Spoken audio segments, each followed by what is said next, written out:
It's a tremendous commercial. And it was such a contrast. Do you remember that Dodge Challenger commercial?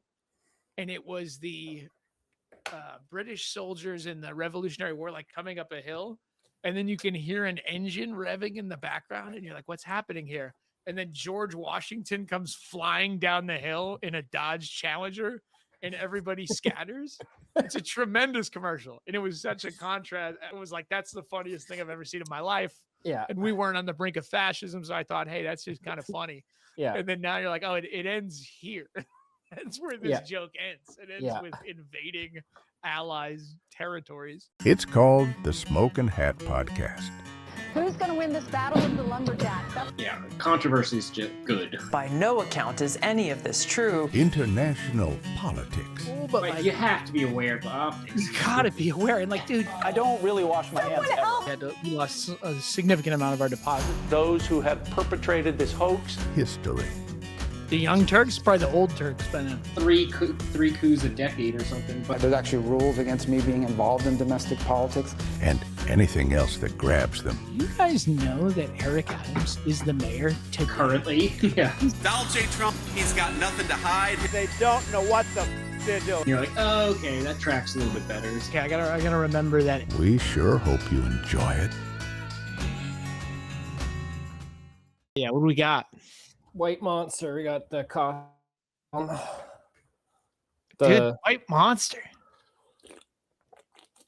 Yeah, it's like the blue collar working man's energy drink. I was just talking to somebody. Yeah, I used to do I was talking to a friend of ours who's a professor at Sarah Lawrence. Yeah. And she was talking about a girl who drank a Red Bull in class. And I said, I used to dip chewing tobacco and then drink a Monster in class for my 8 a.m. class. That was my go-to. Dude, it's crazy. The energy drinks they have now are just like so powerful. The Celsiuses I do sometimes, it's like 200 milligrams in like this tiny like 8-ounce fucking can.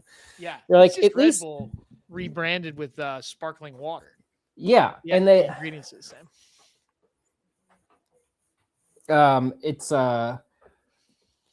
and they rebrand them like every year, every 6 months they change what the new hot drink is at the gas station. I talked to the Egyptian kid there. He's like, I was like, where'd you put the whatever drink it was? He's like, oh, those are in the like the shitty cooler now because there's the new drink. The Alani is the big one. Oh, really? That's how liquor is now too. I got a friend who works at Miller, and like beers doesn't really sell anymore, and they're just rotating through the next hard seltzer, whatever the new brand is. So, and Miller just buys them up, and they took Topo Chico and made it boozy, and I think that's over now. They're moving on to the next thing. Tough biz. My brother called the hard seltzer thing probably back in like 2016. Did he? Because he was working at Other Half Brewing, which is like the big, juicy double IPA people. Sure. They brought like the hazies to the East Coast. Wow. So he was big in the craft brewing scene. And he's like, yeah, this double IPA stuff is gonna crash, and it's like all gonna be hard seltzers soon. And now you can buy the freaking non-alcoholic hard seltzers, which is just the funniest fucking thing. Yeah, that's just seltzer, right? Yeah. Yeah. It's an NA White Claw. It's just a LaCroix. America's great. Yeah, dude. Just keeps going. Maybe not forever, but for a little while. It seems like it's still going to go. Oh, man. Are you guys getting snow? It's crazy. Yeah, we are. We are. Sorry, just talking. Want to know is Slack. One of Noah's friends who works for the Washington Post. She and her boyfriend or husband are trying to start a truffle farm in Northern Virginia. Amazing. Yeah, she's like, what? Pigs? I don't know. I think they're like cultivating the truffles, so you don't have to hunt them down because you put them on logs.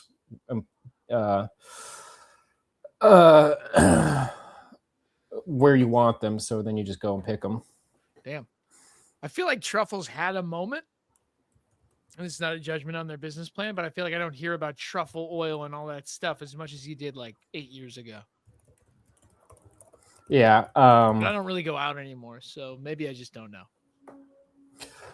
It's in everything. I don't know how those, there's probably still a lot to sell, but yeah, I don't know how if they're as hip as they were, truffle aioli and the like. Yeah. I was Um, supposed to go to DC this weekend to see my Notre Dame friend who lives down there. And I don't think the minivan could do 12 inches. So I think we're calling it off. yeah, Jordan's supposed to fly to DC for a work thing on Monday, and I don't know Oh, yeah. what that's going to look like. Yeah, we're supposed to get, I mean, it's crazy because we're getting, 1 to 14 inches of snow. So who knows? The European model, dude. The European model loves a big number. I saw Nashville's supposed to get like 24 or something crazy. Yeah, they're up closer in the middle of that belt. But yeah, I mean, I'm excited. What's the prep? Do you have to wrap everything in plastic? What are we doing? Well, everything's already, tucked in for the winter. Okay. I gotta lay some frost. I mean, the snow is not an issue. Snow is relatively warm. It's like the 3-degree days Really after it that we're gonna get. That's the lows though. So we've got the two big tunnels, and I just gotta put frost cloth, like a big blanket, like an agricultural blanket over everything, so you get 2 layers of insulation. Yeah, a little bit of snow is actually pretty good because it's insulating. Yeah. But no, I mean, I don't have much growing out in the field, and what is there at this point is I don't care about that much. It could survive, it might not. Who cares? Everything that's important is under covers. It's just that, put the tractor away. The biggest thing is bringing water to animals because all water stays frozen. Oh yeah, your goats. Goats, and we got some barn cats. Yeah. Do they come inside when it's really cold? Do they like come and paw at the door? The goats. Monster used to do that. The cats. Oh, these are barn cats. They're feral that we rehomed. Okay. So I've never seen them. I mean, I almost never see them. I want to put out our little night vision camera at the barn because it used to be we kept it. Well, one, as soon as we opened the crate, it ran away, and I thought it was gone forever, but we caught a glimpse of it the other day. Okay. There were 2.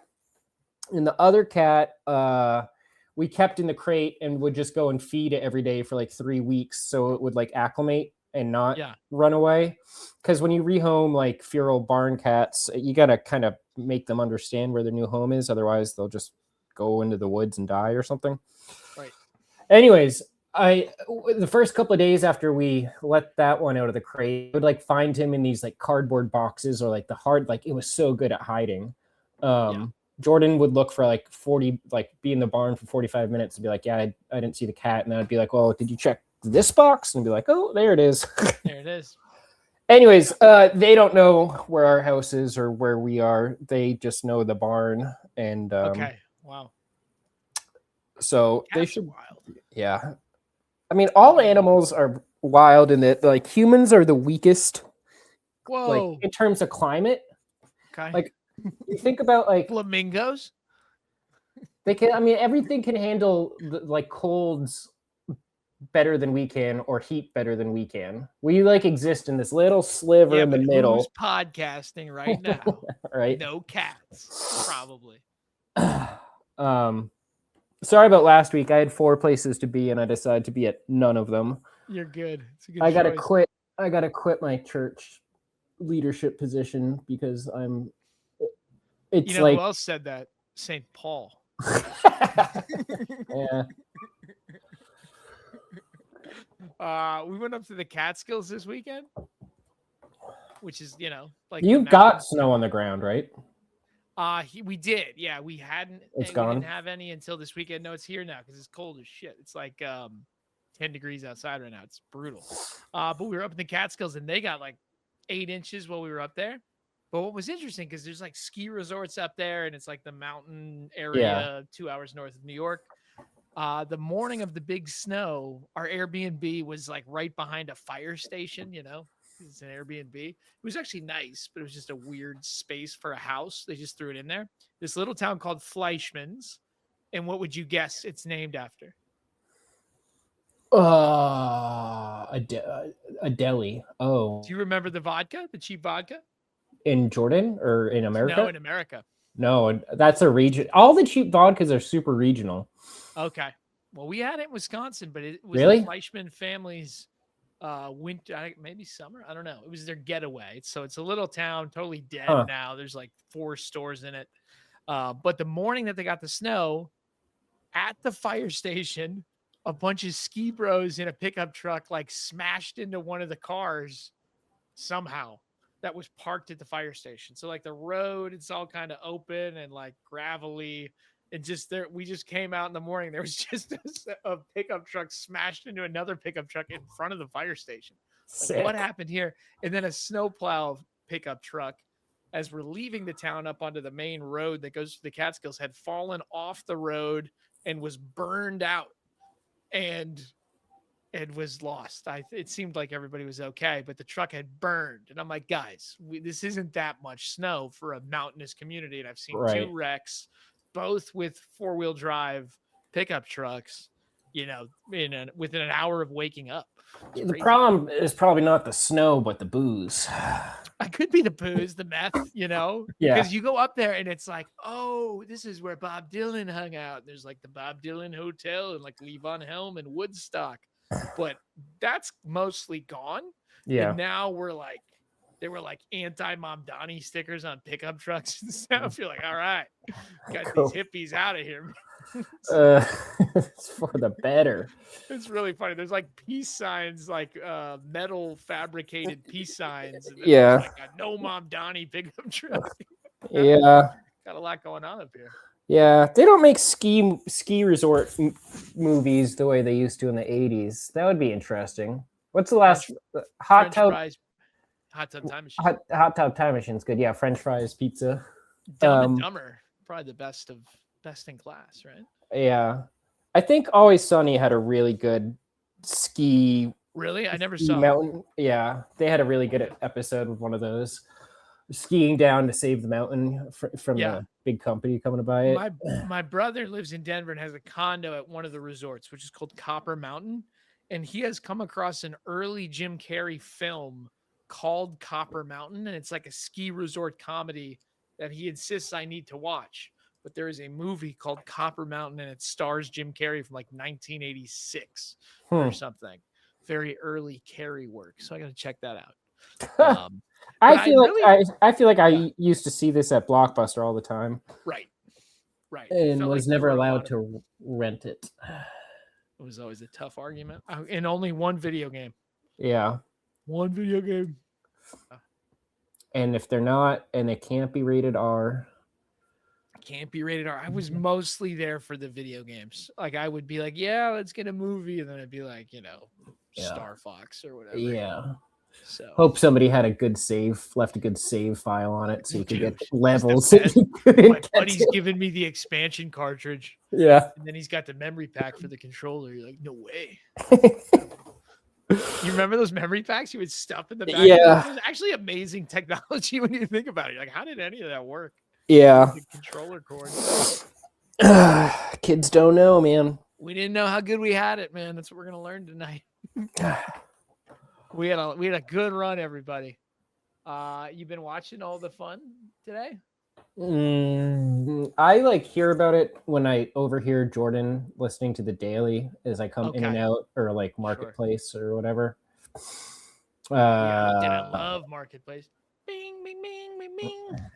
Who's the main guy, and then there's the backup guy, and I only like the main guy. Yeah, there's Kai Brancaccio. Oh, David Brancaccio was out today. You're like, no. Who's the other guy? Kai Rizdal. Kai Rizdal. Oh, that's okay. I'm thinking about the Marketplace morning report. There's two. That's true. Okay. Yeah. The evening I don't listen one. To the actual show. Kai Rizdal's pretty good. He's like a Navy vet turned wonk guy. It's pretty grounded. Cred. Yeah. I don't know. Greenland. Okay. I got a good title today. You're gonna like this. One of my best Notion dashboards I've made in some time. Hey. Okay, check it out. Greenland is ice. Okay. Yeah. You remember that? when they taught you that in school, they're like, the thing about Greenland is it's icy. Yeah, Iceland is green. Right. Eric the Red was a liar or whatever. I don't really know. Trying to trick the Danes. Okay, so this is a little bit left over from last week, but I think it's all still pretty relevant. Okay, so we go all the way back to our friend Katie Miller. That seems to be the genesis. There may have been a billionaire who, like, in passing at a party at Mar-a-Lago in August, said we should buy Greenland. That might be the real genesis. But then Katie Miller, known newspaper thrower outer, does her tweet. And then we get the president of the premier of Greenland saying, great. Okay, so the premier of Greenland says that they want to stay with Denmark. And here's Trump. This was last. Sir, the premier of Greenland said today, we prefer to stay with Denmark. Do you see that as the final word? The premier of Greenland. Well, that's their problem. That's their problem. I disagree with him. I don't know who he is. Don't know anything about him. Never heard of this guy. But that's going to be a big problem for him. Sir, the premier. I mean, have we ever had less info about the place we're going to annex? Who? That's going to be a big problem for him. He's not going to like it when I take over his country. Okay, great. Okay, so the Danes went to D.C. last week. Did you see the meme? I guess it became a meme.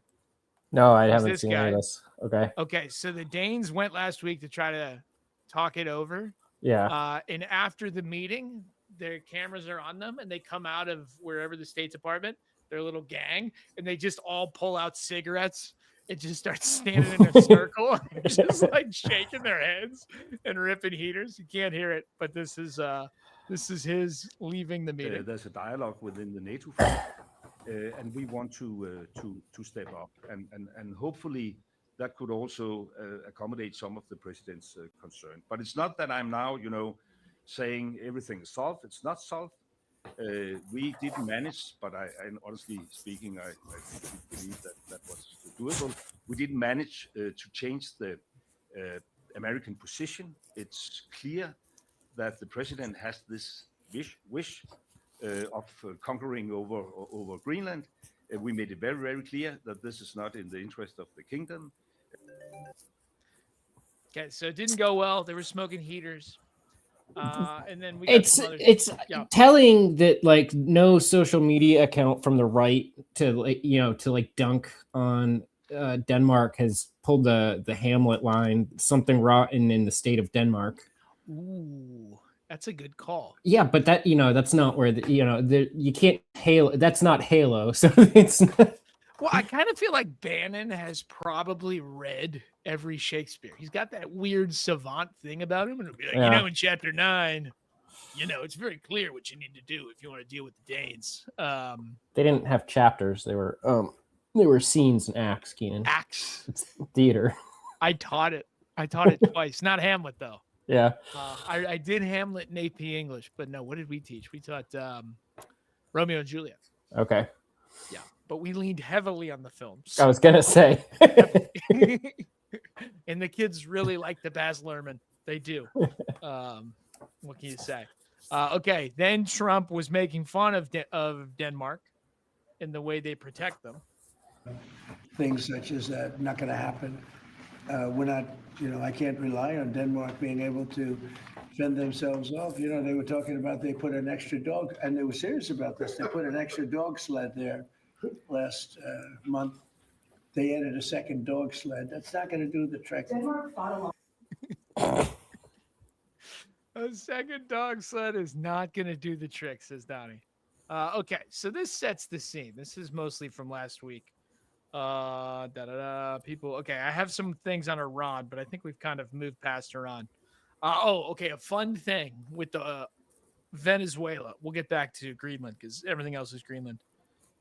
We are getting money from Venezuela for the oil that they gave us, and it's going into a bank account that Donnie controls in Qatar. It's not going to wherever it should go. It's going to a bank account in Qatar so that we can avoid the sanctions which I think we have imposed. So anyway, that's going really well. Amazing. Well, I mean, if the strategy is to just fucking inundate people and keep it moving so that it's working perfectly, right? It's working I perfectly, forgot about Venezuela because that's like 3 million news cycles ago. It took me like 35 minutes to put together there was so much. Like there were a couple of times in October where there wasn't that much. There's so much. Okay, they also raided that Washington Post reporter's house who had all of those contacts inside the government. And now the Washington Post people are very nervous about all of this. And then we had last week with all the ICE things going on in Minnesota, I and others noticed, wow, there's a lot of Nazi imagery going on right now with our government Twitter accounts. So I have some images that we can take a look at. All right, so here's Christy Nyom. One of ours, all of yours. This was a phrase that the Nazis used in Czechoslovakia. Is that what we called it back then? When they killed an SS officer in a town, they would kill every man in that town as punishment. So one of ours, all of yours. That's one example. Then we'll have our home again. Yeah, I saw this one. This was pretty. So it's a cowboy. There's a lot of this cowboy. Fucking Yellowstone. Thank you. It's the Paramount universe, dude. Dude, Taylor Sheridan's impact on like our ability to produce electric vehicles and possibly usher in fascism needs to be examined. Yeah. Because I watched Hell or High Water and I liked it. And I like the messaging. And now every insane person I know like references Landman a lot. Well, because it's like, I think I read some think piece about it. And it's like the thinking man's show for the right? It used to be that like there was only just sort of like drivel and garbage and reality TV. But now this is like highbrow right-wing prestige TV. Right. Yeah, Taylor has really embraced it, and he is milking his cowboy universe for all it's worth. Okay, so we have that one. And this is using a quote from the KKK neo-Nazi theme song from the right. I'm not sure what theme song that is, but there you go. We have several more examples. Oh, yeah, here's the example. Cthulhu. We'll have our home again is associated with a white supremacist ethno-nationalist men's club known as the Mannerbund. The song begins streamed on DHS's IG is anthem used by modern far-right factions to push racial segregation. Good. Okay. Then we have Which Way, Greenland Man. Okay, so here is this. This is from the White House, the official White House account, Which Way, Greenland Man. This is a reference to Which Way, Western Man, a 1978 book by William Gailey Simpson, one of America's most prominent Nazis. The book argues Hitler was right, claims there is a Jewish plot against white people, and advocates violence against Jewish people. Okay. You think average person in Greenland is really thinking about like which global hegemon do I really tend to tend towards? There was a viral clip going around today of Greenlanders, and it said, if Greenland invades America, and it was Greenlanders pretending to be whacked out on fentanyl, just like wandering around with their heads down. So that was pretty good. Okay, America for here we go. America for Americans. Embrace Americanism. The Department of Labor just posted its second Nazi slogan, Germany is for Germans, in the last 2 days. No one believes it's a coincidence. Okay. They're really embracing that, like, not patina, whatever that great, like, that's kind of, whatever the filter is on all those images is like the same Instagram filter. Yeah, sepia. Filter. Yeah. There it is. Okay, and then in Minneapolis, federal agents are going door to door and asking people to report on the race and ethnic background of their neighbors. St. Paul resident says federal officers knocked on her door and asked her to identify the Hmong and Asian households in her North End neighborhood last week. They're going after the Hmong? I thought we learned our lesson from the freaking Quentin Tarantino movie about that. They picked up a Hmong man in Minneapolis, drove him around for 4 hours while he pleaded with them that he had served with whoever in Vietnam, and they threw him out on the side of the road. Dude, Clint Eastwood, who's not like a paragon of progressive values, wrote a whole movie about not being racist against Hmong people. You saw it? Yeah. Okay. Yeah. El Camino, is it called? No. Oh, was it? Was it the name of a truck? No. Gran Torino. That was close. Gran Torino. Yeah, close. Okay. Okay. So lots of Nazi rhetoric, Nazi-related rhetoric. Okay. So that's that.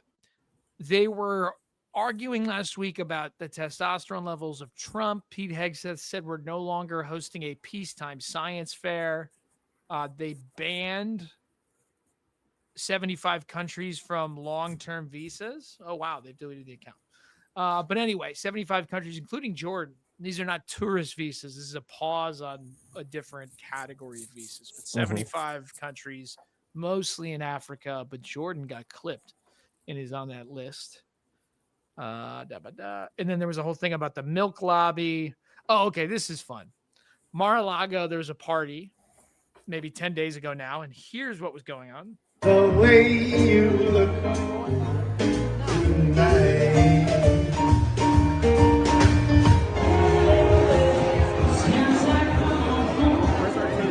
Nice. Furries.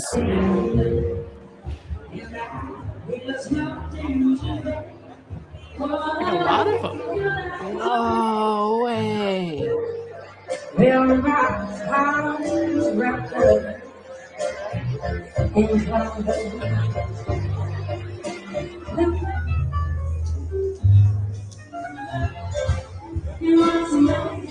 Dude, Conor O'Malley could never.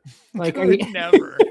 We're fucking a furry masquerade, Victorian masquerade ball at Mar-a-Lago. Are you Victorian fucking masquerade kidding? ball. It has an eyes wide shut feel to it.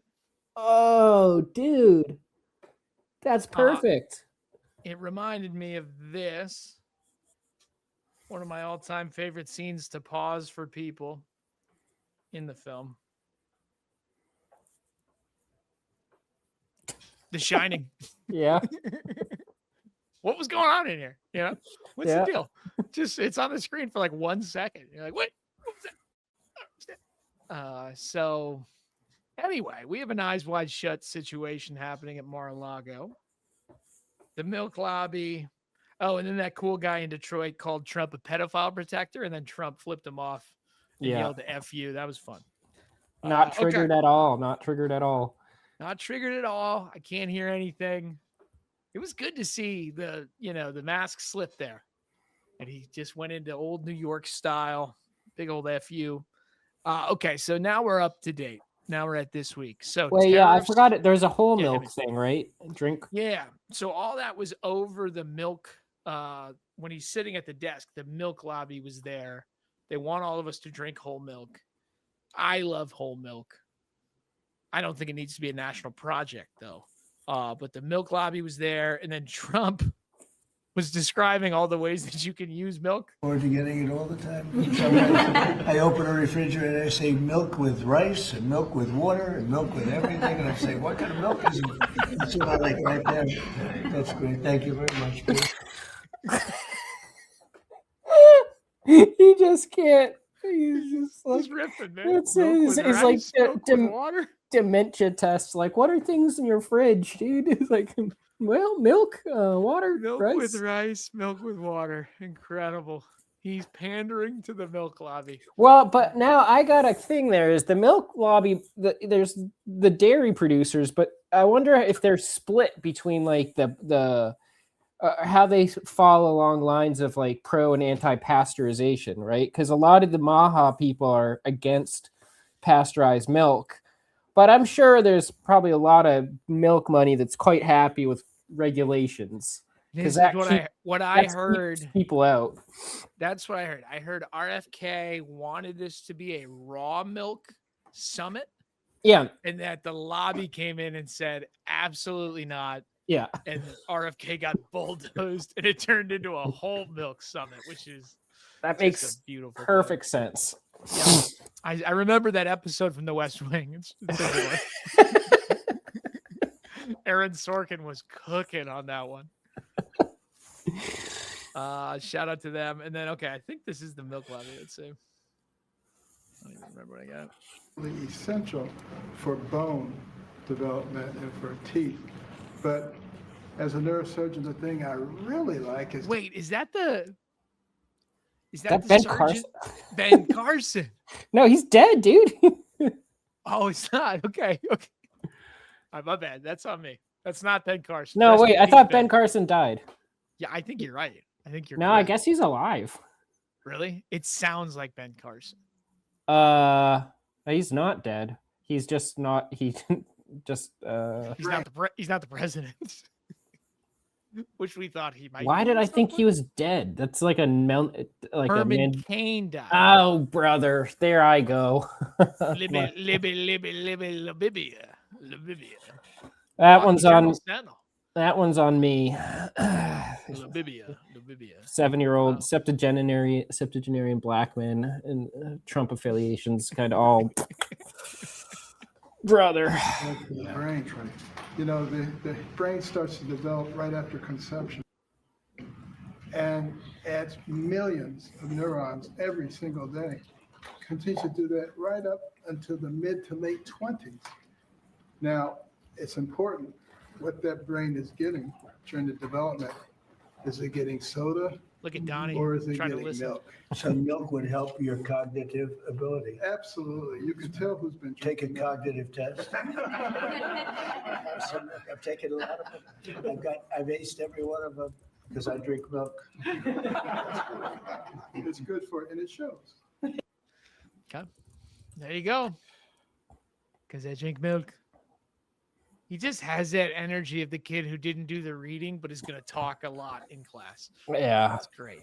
Who's that poor 10-year-old girl they got standing there with their hands crossed for fucking 2 hours through this bullshit? She lives in a big house outside of Milwaukee, I think. Yeah. Oof. The milk lobby. Tough, dude.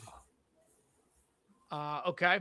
So that was the milk summit. Now, speeding ahead to this week, mostly to today and yesterday. All right. So Donnie tweets this over the weekend. European Union's getting the business here. We don't have to read all of it. We subsidize Denmark, yada, yada, yada. On top of everything else, Denmark, Norway, Sweden, France, Germany, United Kingdom, Netherlands, Finland have journeyed to Greenland for purposes unknown. I think they sent like 19 people in total. But that annoyed Trump. So those countries are getting a 10% tariff on any and all goods starting February 1st. And then on June 1st, it will be increased to 25%. There you go. So Donnie, the Lego market is fucked, right? Lego market, IKEA, go get your Billy bookshelves now because they ain't going to be there. All right. Swedish meatballs, they're going to be gone. Okay, that was Sunday. And then last night, did you stay up? For what? No. You're insane, man. I'm sure you didn't. The game that maybe Ole Miss might have been in was not the national championship. Miami versus Indiana in the Orange Bowl. Now, Donnie's granddaughter, Kai, goes to Miami. Marco Rubio is from Miami, may have gone to Miami. So Donnie went. So Donnie went. We got Kai. Kai's mom, who's Don Jr.'s ex-wife, is currently dating Tiger Woods. Anyway, complex web we weave. So Donnie is at the game last night. Miami loses, a heartbreaker. Good for my soul. Love when Miami loses. Marco Rubio's down there. After the game, Donnie tweets 8 times between 11:30 last night and like 3 a.m. this morning, he tweets a bunch, retweets some stuff you'll see. So let's take a look. The first thing he tweets a reference to this, that he had sent this letter and then Norway confirmed it. So here is the letter Donnie sent to Norway. And then this was revealed last night. Considering your country decided not to give me the Nobel Peace Prize for stopping 8 wars plus, I no longer feel an obligation to think purely of peace, although it will always be predominant, but can now think about what is good and proper for the U.S. Denmark cannot protect that land from Russia or China. Why do they have a right of ownership anyway? There are no written documents. It's only that a boat landed there hundreds of years ago, but we had boats landing there also. I have done more for NATO than any other person since its founding, and now NATO should do something for the United States. The world is not secure unless we have complete and total control of Greenland. Thank you, President DJT. This was a letter written to the president or prime minister, I don't know, of Norway, who does not control the Nobel Prize. But Donnie doesn't believe that. And they asked him about it this morning, and he's like, we all know it's a lie. They control every single vote. Don't lie about it. Okay, we all know. So Donnie sent that to the president of Norway. And then they asked the Norwegians. They're like, yeah, here's the letter. Very funny.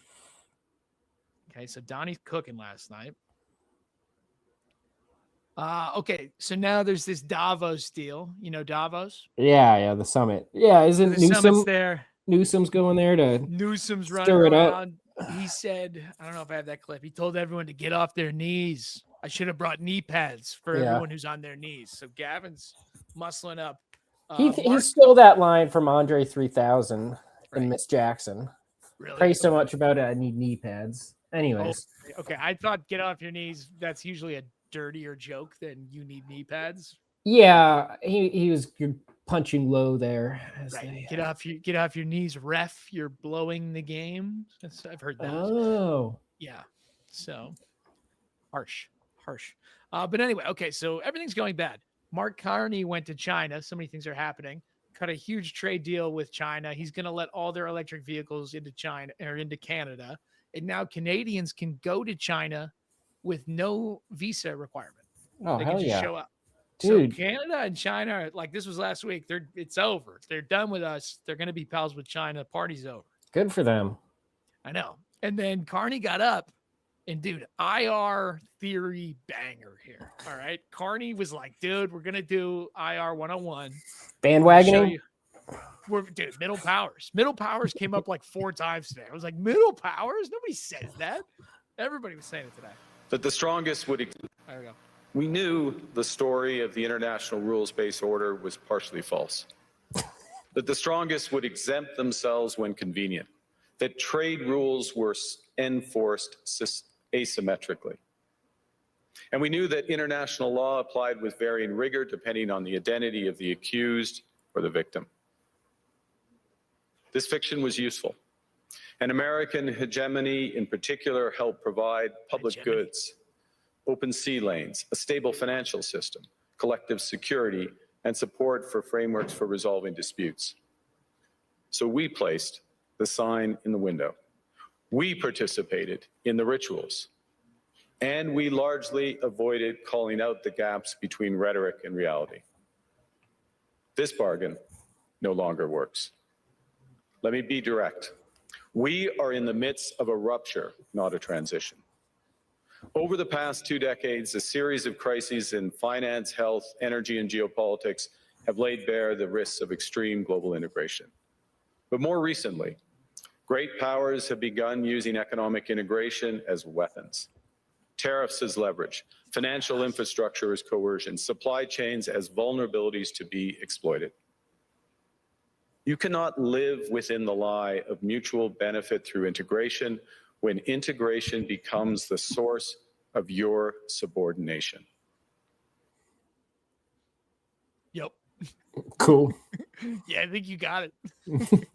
I was like, oh, wait, they knew the whole time? That's crazy. Yeah, so Carney's like, I'm done. Good luck, everybody. We're going to have BYD zipping around Ottawa next week. Good luck. So Carney was there. Imagine like Trailer Park Boys, or what's the hockey show? Imagining like a cultural exchange between Canada and China. Yeah, it's named after the town, right? Letterkenny. Letterkenny. Yeah.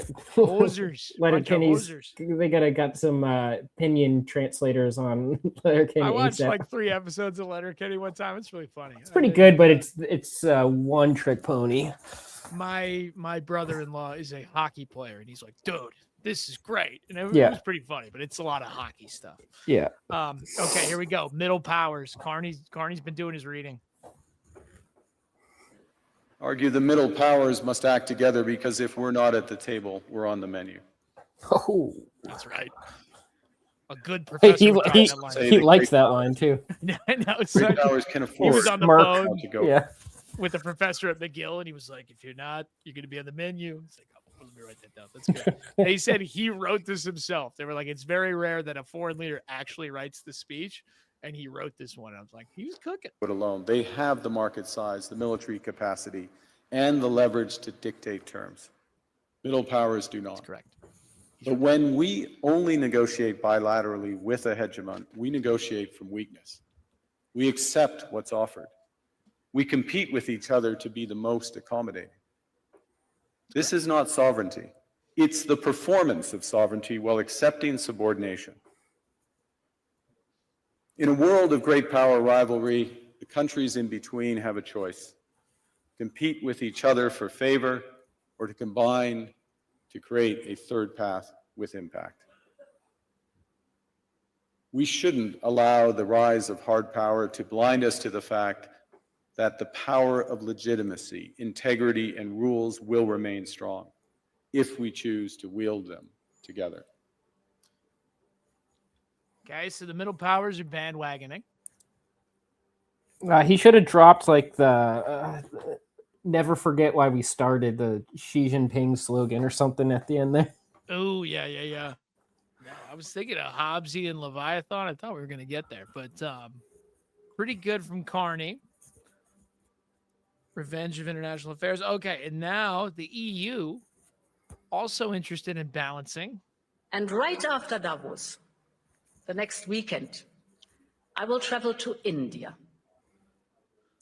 There's still work to do, but we are on the cusp of a historic trade agreement. Indeed, some call it the mother of all deals. One that would create a market of 2 billion people, accounting for almost a quarter of global GDP. And crucially, that would provide a first mover advantage for Europe with one of the world's fastest growing and most dynamic continents. Okay, so EU's running to India to balance as well. Oh, what I was going to say about Carney, talking about the loss of sovereignty and how it's all performative. This is what people like Bannon say. And what Alex Jones said. Yeah. The UN is our oversight, and we don't actually have but like they don't realize, for better or worse, all of these things are built to our preferences, and that we have, as Mark Carney pointed out, kind of been stringing everyone along for 80 years, and it's been really good for us. And they have no idea what it would be like to not live in this beautiful shower of global benefits. Yeah, it's like you had to do like one thing, or it's not a proscriptive. It's you had to not do one thing, which is belligerently threaten to invade a meaningless country in the EU. That's all you had to not do. One thing. It just gets back to the fact that Americans have no idea how the world works. There's the whole fish in the water, and it's like, how's the water today? And the fish goes, what's water? Yeah. This is Americans. Like, see, wait, that's what? Everything's been set up for us for 80 years. You morons. Are you slipping in David Foster Wallace on us, man? BFW. Yeah. The Kenyon College. Come on, who hasn't cried over that one? Yeah, it's a good one. Yeah. He was something. Kind of a not great guy, though. Really? I watched that movie with Jesse Eisenberg. Okay. And I think Jason Segel played David Foster Wallace. Seems like he was a bit of a prickly fella. Well, sure. Were there allegations, or was he just kind of a no, I don't think allegation. It's just a jackass. Yeah, well, that's to be expected. Right. I mean, if you are he was perceived... like a super self-critical, alcoholic, depressed guy. I mean, what is he gonna be? Was he self-described? I read the one where he went to an AA meeting and wrote about it, but I didn't know if he was actually in AA. Well, I don't. You don't have to. You know, I think he. It was. I don't, who knows, right? With definitions, but I don't think it was helping him towards the end. Right. Good movie though. If you're into David Foster Wallace, I enjoyed it. It's called like The Last Tour, and it's supposed to be David. I think Jason Segel plays David Foster Wallace, and then David Remnick, the New Yorker editor, when he was younger, wrote a big article about him on his last book tour.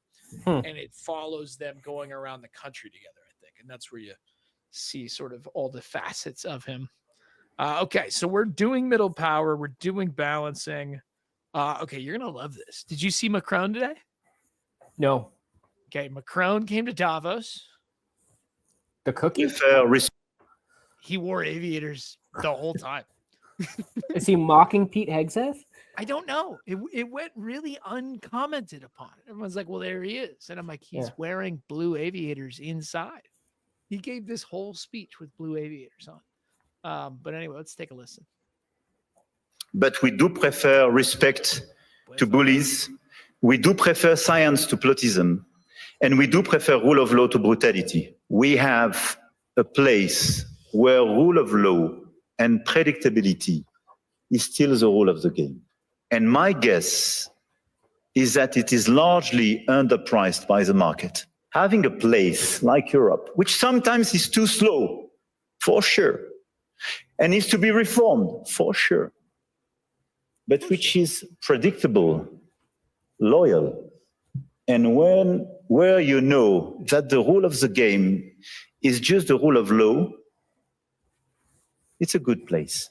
And here in the epicenter of this continent, we do believe that we need more growth, we need more stability in this world. But we do prefer respect to bullies, we do prefer science to plotism, and we do prefer rule of law to brutality. You're welcome in Europe, and you are more than welcome to France. I like the idioms that you sometimes glom onto when you're learning a language. I can see for sure has really stuck with him. For sure. Yeah. Oh, for sure. It's like, that's kind of a middle one. You don't hear for sure so much, but I liked it. Okay, so I think everyone's had about enough of us. Okay, balancing with India. All right, now some sadder things. Here is the Danish commander of the ship that Denmark sent to Greenland to try to shore it up. He has served in Afghanistan, where Denmark apparently per capita lost more soldiers than any other NATO ally. And they were mostly in Helmand province. They lost 46 guys, and there weren't that many of them there. I just read a Wall Street Journal interview with a mother of a soldier who died, and she said she's glad he's not here to see what J.D. Vance said about Denmark. Apparently, he said they were a bad ally. But anyway, here is the captain of the ship they sent to Greenland. Compared to other NATO partners, how tough are the conditions up here? It is very, very tough. And that's also why we have to train up here. The Danish commander in charge tiptoes around the politics of it all. As a NATO commander, are you personally surprised that a NATO partner could be threatening another NATO partner? I will not go into politics, but I work perfectly together with the US military. We have done that for decades in Bosnia, in Afghanistan, in Iraq, and we do it also today. As a Dane who suffered a lot of losses in Afghanistan, as many per capita as the United States, is it disappointing to you that we're in this position? Frankly, it is. That's sad. Yeah. Yeah. I've seen some like posturing with like the training and the snow camo and stuff, and it's like, does anyone in the U.S. know how to do that? I don't know. Yeah. Probably, I don't know how much time we spent. 10th Mountain. Okay. Well, did you? Okay, so here's the story. So there's a Army I don't know the words, detachment in Alaska.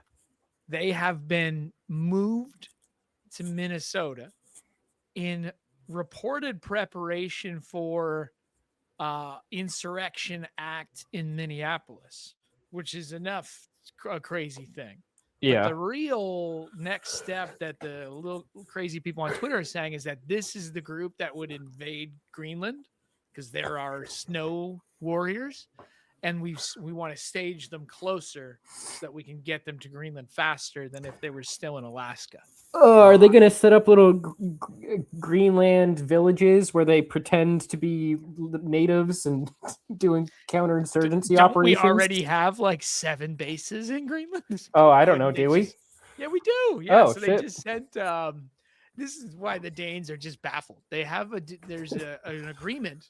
All of our over-the-top radar for the Russian ICBMs coming over is at a base called like Pituffkin or something like this, and we have all the NORAD satellites, radars, whatever, are up there, and then there are total cooperation agreements. If we want to build more, we're allowed to. We can do anything we want in Greenland. The Danes don't care.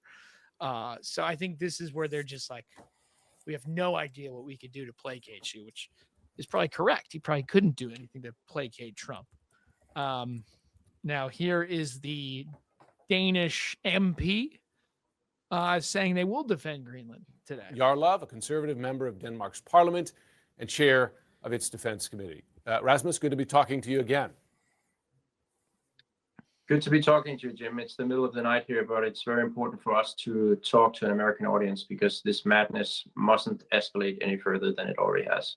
I wonder, given where it already is, has President Trump already irreparably harmed, damaged the transatlantic alliance? It will be quite difficult to return to the levels of trust that we had before, because it is a shock that the USA has turned on us that quickly and that aggressively. So it is dangerous for us to be as dependent on the Americans as we have been before. And of course, we have to take into account in the future. But it's not too late to work together to save NATO, to fight our enemies, free the West from terrorism and threats. We can still do that, and we want to do that. As you know, President Trump. Okay, we don't need to listen to 7 minutes 7. But I think this is one of those things, right? Where if you're in Denmark, like you're on full scale, all day, every day panic mode right now. Yeah. And I was reading this Wall Street Journal article, and I wasn't aware of this, and I guess that's my fault. But the Danes see themselves as the good NATO member. They spend more than they need to on defense. They always send their troops to like the dangerous parts. Some countries will send troops to Afghanistan, but not to the places where they'll probably get killed. Denmark's soldiers are apparently very good. The Marines always had a lot of respect for them. So the Danes are walking around thinking the Americans love us. But like, you got to remember, Donnie doesn't know or care about any of that. And 99% of Americans don't know about that. You know, so this poor guy's sitting there on a defense committee and it's like, we are the good ones. And it's like, that doesn't, you know, that means literally less than 0 right now, unfortunately, you know. So he's going on CNN to change public opinion, which won't happen. The guy who was a TA for my intro to IR course, and then taught my intro to or my Middle East foreign policy course. He's like a pretty influential like mentor in college. He's I kind of vaguely remembered he stopped doing Middle East stuff and went to work for NATO a couple of years after I graduated. I was like, Arctic great power competition. When could that ever matter? Right. But I think he's probably pretty busy. If you're like the expert on that, on Arctic matters for the NATO Defense Committee right now. So similarly, I had a professor in grad school at DU, and he focused on Clausewitz and Sun Tzu, and this was like your intro to the classics of international affairs and the art of war and this stuff. He wore a beret. He was an eccentric guy. He had fought in Vietnam. He was kind of an oddball. And his secret hobby was studying the likelihood of a military coup in the U.S. This was like 2013. And we were all like, dude, this guy's nuts. Like, we would all walk out of class and be like, our military doing something to overthrow our government? How outlandish, how impossible. And he was like, well, when you look at the numbers of the political, and he had all of his reasons why he thought it was something to study. And he was probably barking up a tree too. Although the military to this point does seem like it has held up reasonably well. But yeah, I think about that guy sometimes when I see Hegseth running around. You're like, I wonder what the military would do after an election done he doesn't like. Yeah. Yeesh. Okay, so there you go. War with Denmark. Okay, this one I titled "What the F are we doing?" I wonder what it is. Oh, here's it. Okay, perfect. Another meme. America's legacy continues. That one's even dumber than the one with the cowboy, but they were just like they're just typing shit into AI, and they're like B-2 bomber and cowboy. Okay, now make it look snowy. Yeah, B-2 bomber and the guys from the first war. What do they call the old timey guys? Colonial times. Yeah. Yeah, exactly. This reminds me. Do you remember that Dodge Challenger commercial? And it was the British soldiers in the Revolutionary War, like coming up a hill, and then you can hear an engine revving in the background, and you're like, "What's happening here?" And then George Washington comes flying down the hill in a Dodge Challenger, and everybody scatters.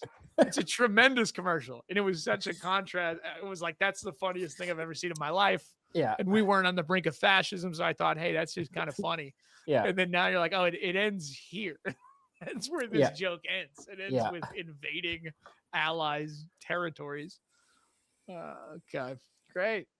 Okay, and then Donnie in his fever retweet session last night maybe gave away the game. This was a retweet or a re-Trump on Truth Social. So Donnie retweeted this. It says, so at what point are we going to realize the real enemy is within? China and Russia are the boogeymen, when the real threat is the UN, the NATO, and this religion. I put religion in quotes because it's not a religion. It's a cult. Yeah, I went there. Pound. Fist emoji. Well, So I don't. Donnie, I just don't. I mean, it's stupid to look for the logic here, but it's stupid to look to the logic here. Well, we want to invade Greenland because they're not going to be strong enough against our enemies, China and Russia.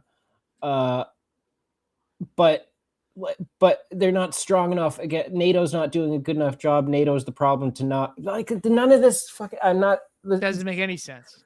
It's easy to beat up on your allies because they're not arrayed against you. So yes, they are easy targets because we run the NSA for the Brits, and we give the Danes the F-35s, and now they're like, wait, you're mad at us? This is crazy. We didn't do anything. Okay, so let's dig in on our man here. So Donnie is going to Davos tonight. I'm sure tomorrow is going to be just an absurd speech. But this was he gave a 2-hour press conference this afternoon. Trump book. Let's see. All right, so here's Donnie. The premise of the press conference was 365 days of Trump. And he had a book with an accomplishment for every day. But you'll see how Donnie felt about the book here. Here's the book.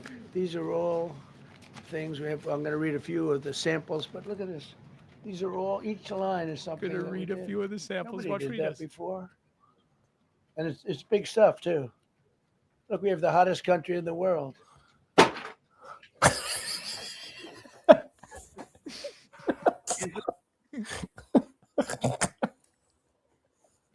I'm going to read a few of the samples. No one's ever done this before. Throw. Dude, we're analyzing this guy's thinking. That's straight out of that could just be an SNL sketch. Here's all our accomplishments. Throw it in the wastebasket. I watched this live and I was like, did he just throw the book? And then there were like a million tweets. Like he just threw the book without reading anything from it. Oh, Donnie, I hope we make it. All right. And then there was another one. he came out there with 100 mugshots. Now, here we go. All right. The country they were allowed in by. So he came out and he was riffing, and then he held up. These were mugshots of people supposedly arrested in Minneapolis. And listen to what he's saying while he's just holding them up. Biden, crooked Joe Biden, whichever you like. You can call him whatever you like. You're both right. He's sleepy and he's crooked. He was the worst president we've ever had. And we've had some bad ones too. Worst president we've ever had. Look at trade. Look at trade. You're not getting bored with this, right? I hope you don't. You're not getting bored. He was just standing up there riffing, holding up Xeroxed, photos. Minnesota, worst of worst, smuggling aliens. Okay. I mean, whatever it is working, because nobody's talking about the fact that the January 6th bomber, big Trump supporter, right? Like, there's no space to talk about that. I mean, what do you call it's not culture jamming, but flooding the zone, right? Yeah. There's just Bannon. there's no. Is that what he's? Yeah, Bannon said what we do is we just flood the zone, and the media tries to keep up, and they can't. They can't hold the story in their brain, and he said that in like 2015. He's like, "Here's what you do." Well, it's working. Like nobody's Epstein files, right? Anything ever gonna? That's 10 years ago. 10 years ago. I mean, that, like we talked about a month ago, releasing the president of Honduras, who was the largest drug smuggler in American history, while then a week later kidnapping Nicolas Maduro, is an absurdity that would get any other president impeached. And it didn't, no one even knows it happened. Like, no one even knows it happened. And his line was, "I will shove the cocaine up the Americans' noses." And this man was pardoned. Okay, now I thought, things aren't going great, but I'd like to turn to the agricultural secretary when things are looking rough. So in the storm of news today, Brooke Rollins got in front of a microphone, and she's concerned because food prices are not coming down the way she thought. Or the way she hoped. But she's been running some simulations, and she wants us to know it's not that bad. You're going to like this. And let me know. And I don't want any funny business with numbers. Like, I really want to know what that looks like, because we had run almost 1,000 simulations, and between $3 and $4 is a fair number if you can have access to that food. So just about an hour ago, I saw new numbers. So just throw in a big old if there and keep going with your logic. It could cost $3 if you could get it for $3. Sure. She's talking about a meal. I know. She's run thousands of simulations, and she has determined that if you have $3 to $4, you have enough for a meal. Hear how she finishes this off. 3 full square meals and a snack is about $15.64. $15.64. That's all 3 meals and a snack. So we'll be talking more about that in the coming days. Just one snack, though? Are you fucking kidding? What are you doing between breakfast and lunch? The model is wrong. We're bringing the country back by telling everyone they can live on $15.64 worth of food for 3 square meals a day. I mean, this is insane. Like, this would have been an SNL leader in the 90s. Like, you won't believe what this lady said, and no one is even going to know this happened. But this is how she's combating the fact that people can't afford food. I mean, there's a lot more, but that's all I got. So just the logical fallacy there is, so if you can get it, it's like the whole thing becomes baseless. The whole point is, well, can you, right? And I just don't know if it's a winning message, right? Yeah. To come out and tell everyone that they need to live on $15.64 a day. Food. This is not the abundance agenda that Ezra Klein keeps talking about. I mean, how much is a Chinese person spending on food a day? Oh man. So anyway, everything's going great. Are you reading anything good? What are you up to? Oh yeah. Yeah, good.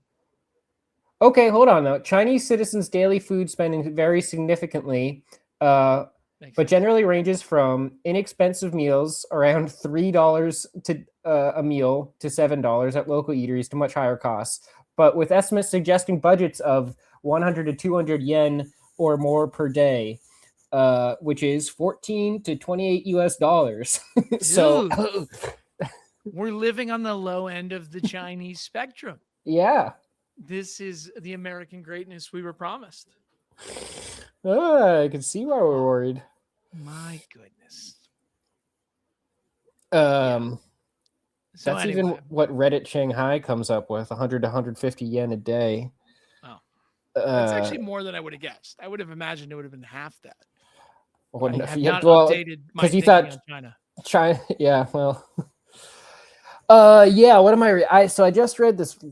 I slogged through it because I was doing a lot of reading, sitting around the Good. wood stove.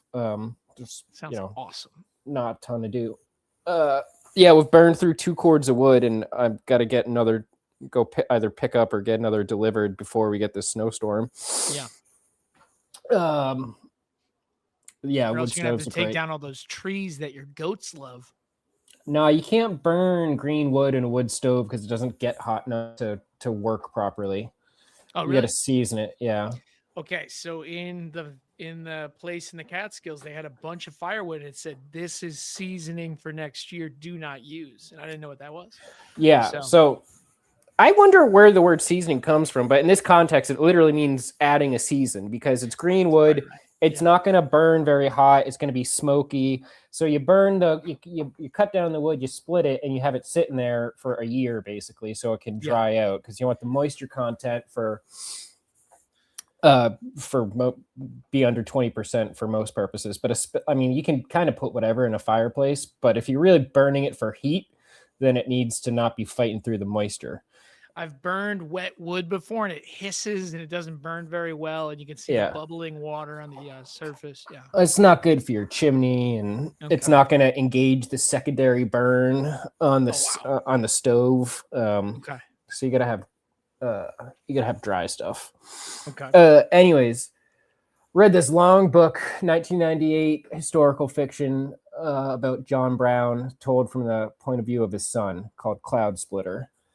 That was like 700 pages. It's Is it good? It was fine. I've read a bunch about John Brown. I've been to Harper's Ferry a bunch. It's like weird. I mean, it's like about John Brown, but it's also just as much about like. What did he see at Aswatami, Kansas? That's what I want to know. Well, they talk about the massacre. They talk about. I mean, the whole book is like building up basically to that massacre. Harper's Ferry. It doesn't even end with him getting caught because it's told from the point of view from the son, who was told to post up and wait for the slaves outside of Harper's Ferry and escapes. Yeah. But it's like just as much about like the internal debate and guilt in like reckoning of this psychologically like addled kid of John Brown. Right. But that would be a tough kid to be a kid of. Or a son of. But it's just as much about it as like like what life was like living on a farmstead in northern New York. Right. Which is His where they house, were a lot. You can go visit his house in upstate New York. North Elba, which I know a lot about now. Yeah.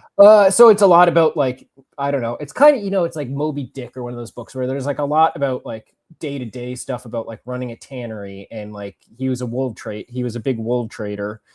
Okay. Trying to the prices and grades of wool, and like it gets into all that stuff. They do, man. Which When adds you a find lot that of history. They write it down. Yeah, which adds a lot of texture, but it's not a short book, and it was fine. And now I'm reading The Terror, which I think they turned into a mini series. It's about Arctic exploration with like it's historical fiction, I believe. Shackleton? Who's No. Shackleton was the famous one but that's Antarctic. He was like one of the last of the heroic age of exploration. Shackleton got stuck in the ice. I mean, every one of these stories is amazing, partially because the same thing happens. They get a ship, they're like, it's bigger and better than before, and it won't get stuck in the ice. And then it gets stuck in the ice. Didn't have ChatGPT. They could have asked. You know, all of these guys, and then it becomes a harrowing tale of, you know, what did they eat and how did they not go crazy with 100 Days of Dark, and oh yeah, they're all the same. It's like they're all the same, and it could be historical fiction or not fiction. It's I've read a bunch of these books at this point. It's its own little genre because it's about ships and it's about like mutinies, and all this stuff is great. In the ice and going crazy. This one's got like it's historical fiction with like a horror element built in. People keep getting attacked on the ship and they don't know what it is. I think it's a polar bear. Yeah, I think is the big chimera in the story because nobody's seen a polar bear before. But that's my bread and butter. What about you? I'm still working on my cynicism book, and this spread just stopped because I get it. But something has been happening to me. I'm a victim of the algorithm. So YouTube started serving me after the cruise. I think my phone was listening to me. It served me cruise videos. I didn't really bite on those.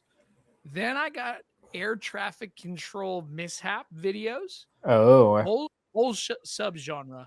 Yeah. Captain Steve, if you know, you know. Yeah. So Captain Steve has a YouTube thing, and then they generate a simulation of what's happening. They play the air traffic control. They play the pilot. He analyzes who's right and who's wrong. Those are fun. Then I got to a different captain who breaks down plane crashes from private pilots and what they did wrong. Yeah. And those are upsetting. And yeah, so I've listened to a lot of air traffic control radio audio, and it's not pleasant at the end. And he does it as like a public service, but I'm trying to kick it now. So are you in? Well, you should watch the Nathan Fielder new season. Have you seen it? I saw it. Yeah. So I was like liking it because I was like, oh, in the air traffic control one was good. It's, people being stubborn and you got to argue about this and that and yada, yada, yada. But one of the videos I watched, a young pilot who is not instrument rated flies into a storm and is totally can't see anything. And he has a cheap plane that he bought and all of his gauges are broken. And this tower guy is trying to calm him down and keep him flying straight, and he'll get out of it, but he can't feel that he's straight. So he thinks he's upside down.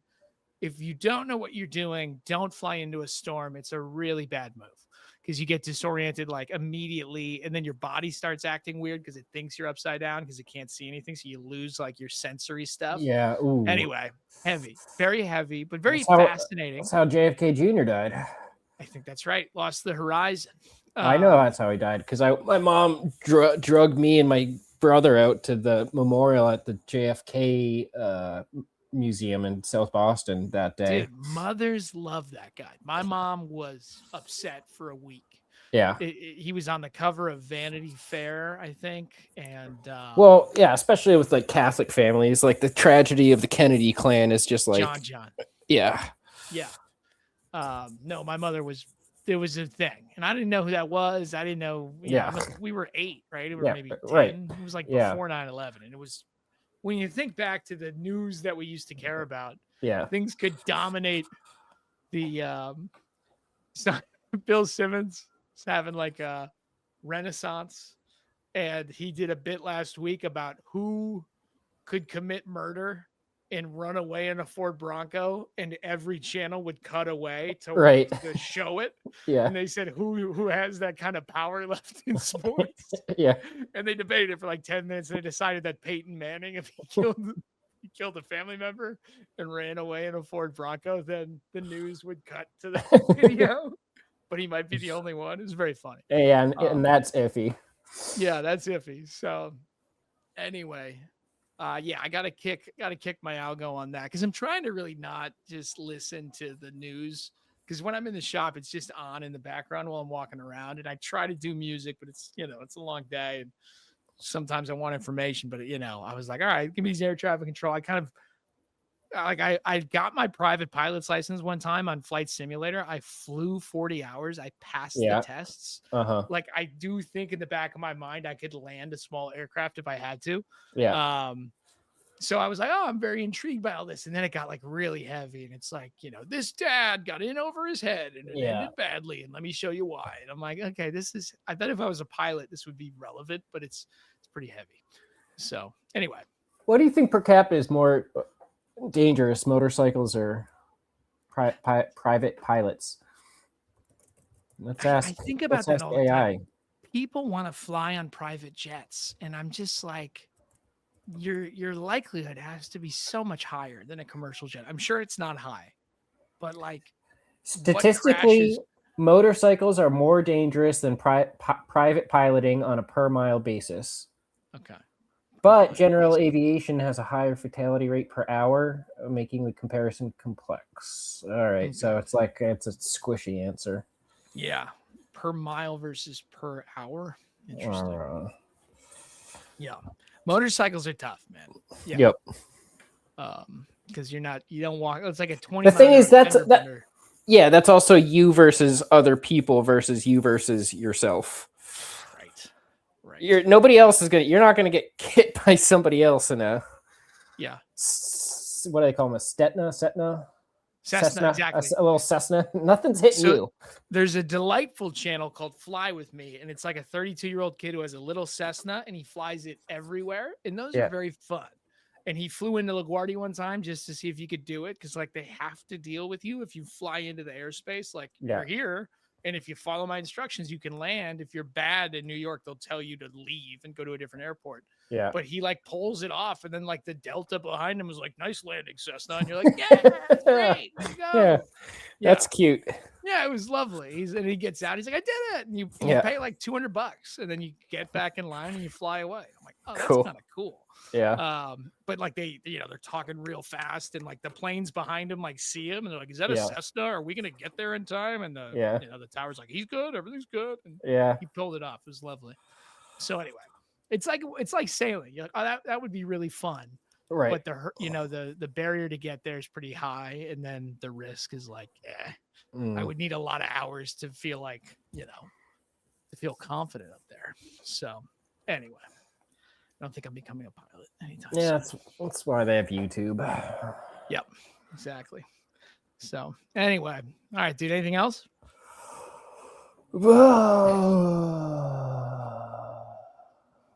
Yeah, I got nothing either. We're going to New Orleans end of the month. No, for Mardi Gras?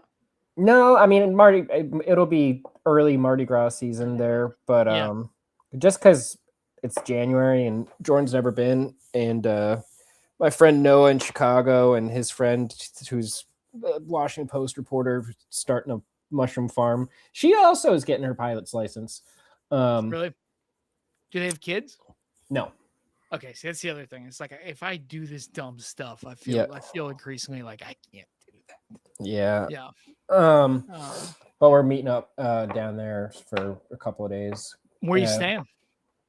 Airbnb, Midtown. Okay. Sweet. My brother taught at Tulane for 2 years. Oh yeah. So I've done bourbon, but I've also hung out like in the other part of town. The other part of town's chill. Yeah. I've been in New Orleans a bunch.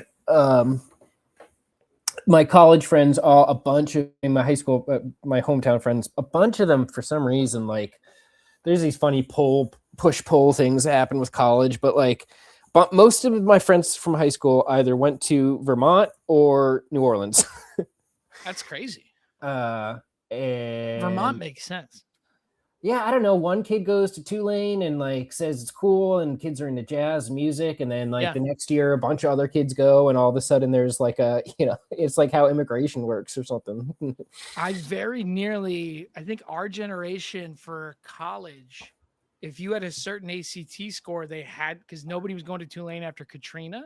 Yeah. So I toured Tulane, and I was going to go not quite for free, but pretty close. I think I was going to get like $38,000 a year. And it was just like ACT or SAT score. If you hit a number, they were telling you to come because they couldn't get students to go. Right. And I toured it. And the guy who took me around was like, "Dude, you're going to party here. Like, this place is awesome." And I was like, "Sweet." My mom was like, "I don't know." So so I've been there a bunch.